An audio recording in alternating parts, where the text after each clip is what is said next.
Bienvenue dans cette nouvelle séquence d'analyse du marché immobilier de La Réunion sur la base de notre indice mensuel des marchés, exclusivité de l'Observatoire de l'immobilier. Alors, pour consulter cet outil, cet indicateur, vous devez vous rendre sur le site opsimo.fr, notre site institutionnel, et vous cliquez sur cette rubrique Consulter, qui vous donne accès donc à l'indice mensuel des marchés immobiliers du mois de février, donc qui vient de se terminer il y a tout juste une semaine.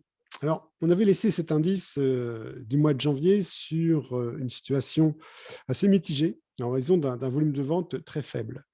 Et on avait averti qu'en fait, le mois de janvier n'est pas une période propice à la conclusion des transactions. C'est une période propice à la demande, puisque le mois de décembre, lui, est peu favorable à l'expression de la demande. Donc, le mois de janvier connaît un effet de rattrapage sur la demande. Mais par contre, en termes de concrétisation, ce n'est pas un mois favorable.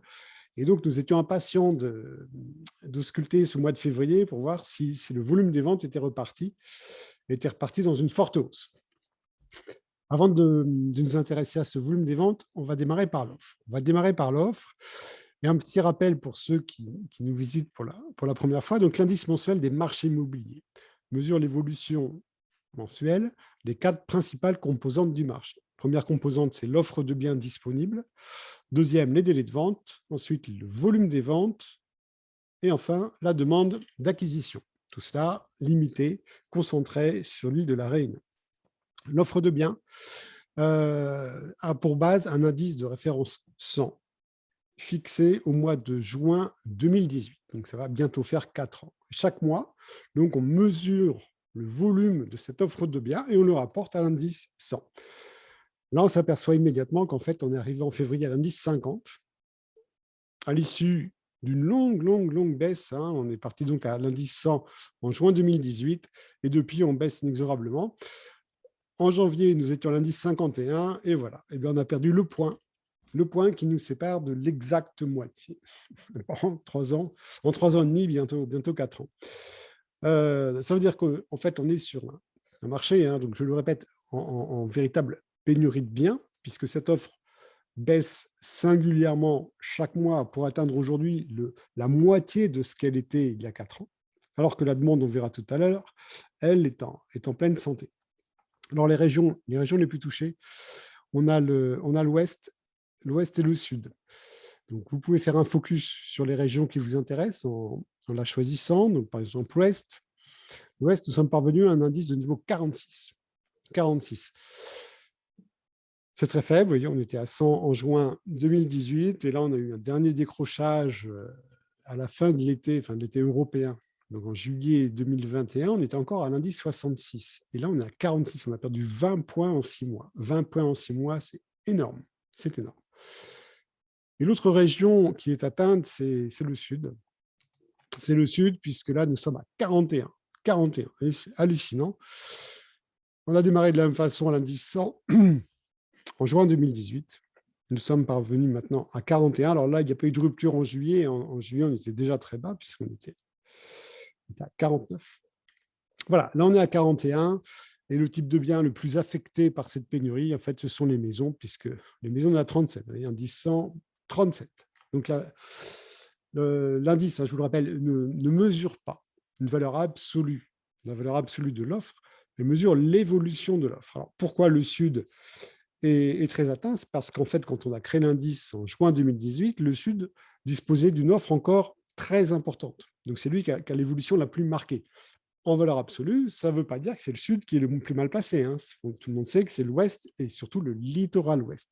Mais en termes d'évolution, le territoire le plus marqué, c'est la Réunion Sud. Je reviens à l'ensemble du territoire. Je reclique sur consulter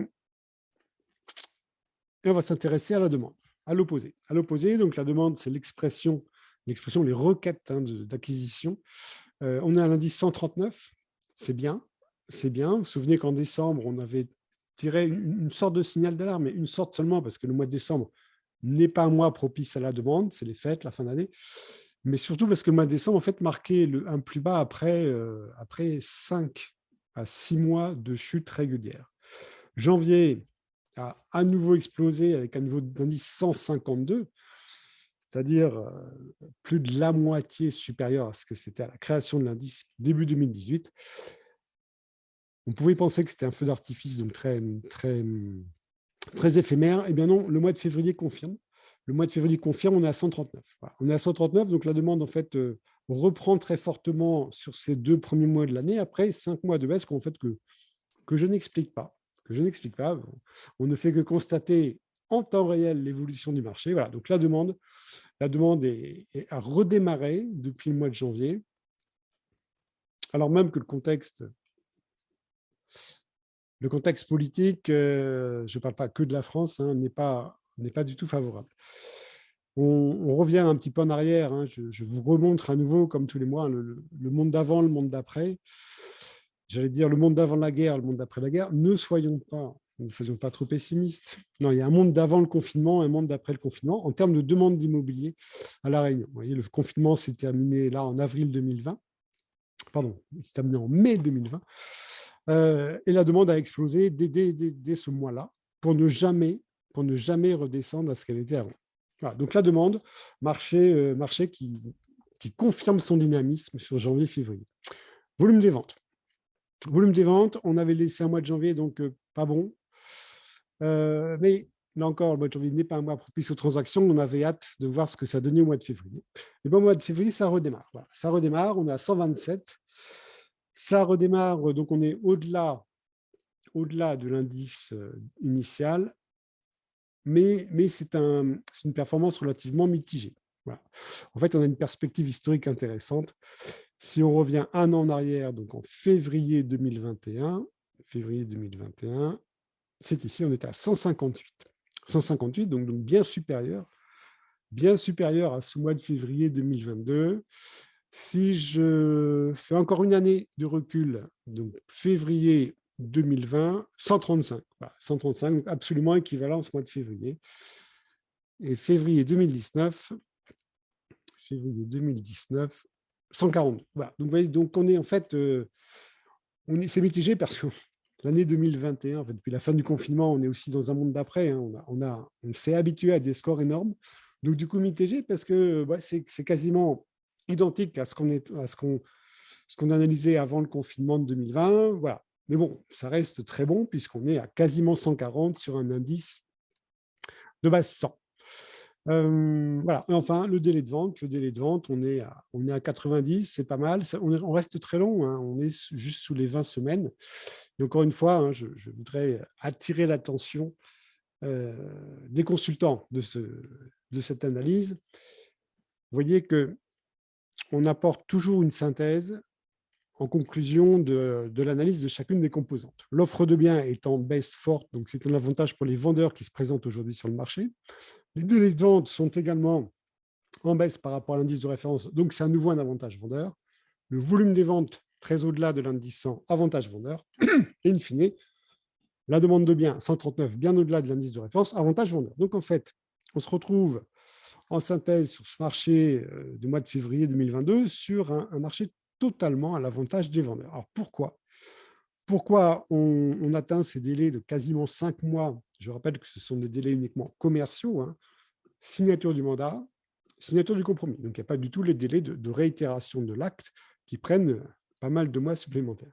En fait, le souci, c'est que ce chiffre-là n'est qu'une moyenne qui fait la synthèse de deux situations totalement différentes. Première situation, le propriétaire écoute son expert immobilier, son agence agréée par l'observatoire qui, grâce à nos analyses et à nos bases de données exclusives qui fonctionnent en temps réel, va pouvoir l'informer sur l'état exact de son marché, sur son quartier, et notamment des prix de vente effectifs, des biens similaires aux siens, dans la même rue, dans le même pâté de maison. Première situation, le propriétaire a un projet sérieux, il ne veut pas perdre de temps, il veut une vente optimale, il va suivre le conseil du pro. Voilà, c'est logique. Et le pro, donc, qui connaît parfaitement ce marché, va vendre ce bien dans un délai court, parce que le marché est totalement à l'avantage du vendeur. Donc, il y a une pression sur les acquéreurs qui sont nombreux, qui sont motivés, qui pour la plupart sont solvables, et la vente va se réaliser en 1 semaine, 2 semaines, 3 semaines, le plus souvent sans faire de publicité, parce qu'une agence digne de ce nom a un fichier d'acquéreurs qualifiés, hein, c'est-à-dire dont les déterminismes, la motivation et le plan de financement sont parfaitement connus par le professionnel. Donc, la vente va en apparence se faire facilement. En fait, non, c'est le retour sur un investissement de travail qui a eu lieu auparavant, mais elle va se faire rapidement. Et l'autre situation, c'est l'opposé. On a un propriétaire qui, le plus souvent, n'a pas de projet contraignant dans le temps, il a un agenda assez large. Donc, compte tenu de ce quadruple avantage, il est humain d'essayer d'en tirer un bénéfice particulier. Donc, il ne va pas suivre les conseils du professionnel, et il va fixer un prix au-delà de l'estimation marché. On est dans un, dans un achat, hein, dans une opération d'acquisition qui est un achat de réflexion. Donc, l'acquéreur ne va pas bondir sous prétexte qu'elle est rare sur la première offre qui se présente. Non, il va s'informer, notamment grâce à l'Observatoire de l'immobilier. Il va comparer, il va réfléchir et il va se décider pour le meilleur rapport qualité-prix dans le cadre du marché. Ça veut dire que le propriétaire qui a choisi un positionnement hors marché va devoir patienter. Il aura beaucoup de visites. Hein. Il aura beaucoup de visites parce que les acquéreurs sont friands de visites, tout simplement, et ils sont nombreux. Mais il ne concrétisera pas. Et en fait, il va devoir s'adapter à ce marché, donc descendre petit à petit ses prétentions pour arriver au niveau marché ou quasiment au niveau marché. Et là, les acquéreurs vont déclencher un process d'acquisition. Donc, le problème, c'est qu'un bien s'use sur le marché, donc cette vente-là ne va pas se faire dans les meilleures conditions. Donc, mon conseil, en fait, j'en ai deux. Un, allez consulter la courbe du vendeur, hein, c'est un concept de l'Observatoire de l'immobilier. Allez consulter sur opsimo.fr la courbe du vendeur, vous allez tout de suite comprendre pourquoi, en étant hors marché, vous aurez beaucoup de visites, mais vous ne vendrez pas, et pourquoi le déclencheur de votre vente, c'est avec le prix marché. Premier conseil. Et deuxième conseil, si vous avez un projet de mise en vente, contactez une agence agréée par l'Observatoire. Informez-vous auprès d'elle de l'état actuel de votre marché. Questionnez-la sur les prévisions qu'elles peuvent vous apporter et prenez une décision en termes de positionnement prix en connaissance de cause. Voilà, la liste de ces agences est disponible sur notre site opsimo.fr. D'ici là, je vous souhaite un bon vent.